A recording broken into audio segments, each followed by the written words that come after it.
ঘরের মধ্যে পায়চারি করছেন মা। বিছানায় শোয়ানো মেয়ে, দেখে মনে হবে ঘুমোচ্ছে। বাবা গিয়ে মেয়েকে জড়িয়ে ধরতে বুঝতে পারেন অনেক আগেই তার মৃত্যু হয়েছে। মেয়ের দিকে তাকিয়ে মা বললেন, বড় হয়েছে, ওর ওপর অন্যেরা অত্যাচার করবে, এটা হতে পারে না। আর কেউ ওর ওপর অত্যাচার করতে পারবে না। যা শুনে হতবাক তদন্তকারীরাও। ব্যারাকপুরের নগরপাল আলোক রাজরিয়া বলেন, আমরা সংবেদনশীলতার সঙ্গে তদন্ত করছি, বিশেষজ্ঞদের সঙ্গে কথা বলবো, ময়নাতদন্ত করা হচ্ছে। ব্যারাকপুর আনন্দপুরি ডি রোডের বাসিন্দা ইন্দ্রজিৎ ঘোষ এবং তার স্ত্রী। পুলিশ সূত্রে খবর, স্কিজোফ্রেনিয়ার আক্রান্ত স্ত্রীর চিকিৎসা চলছে। দম্পতির একমাত্র মেয়ে রাজন্য ঘোষ শহরের একটি স্কুলের 6ম শ্রেণীর পড়ুয়া। মেয়েকে নিয়ে বৃহস্পতিবার রাতে ঘুমোতে যান মা।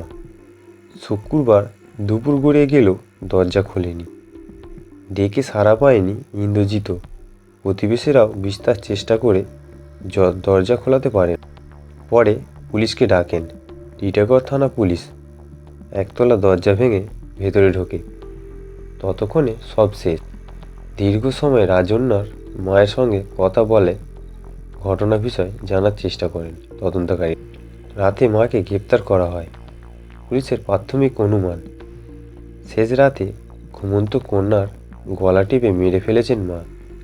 ইন্দ্রজিৎ জানান, বছর কয়েক আগে শ্যামনগরের গাঙ্গুলিপাড়ার বাড়ির ছেড়ে আনন্দপুরীতে এসেছিলেন তারা।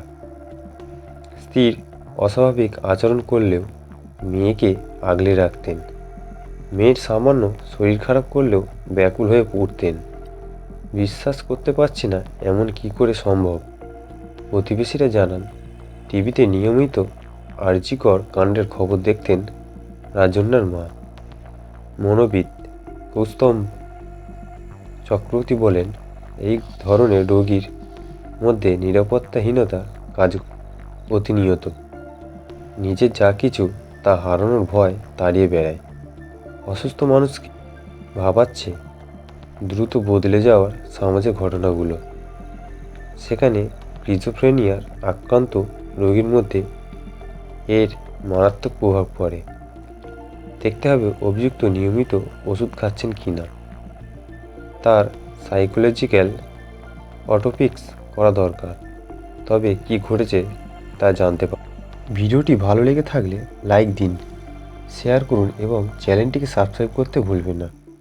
আপনার মতামত বা এই বিষয়ে কোনো চিন্তা থাকলে নিচে কমেন্ট করুন, আমরা সেগুলো পড়ার অপেক্ষায় থাকব।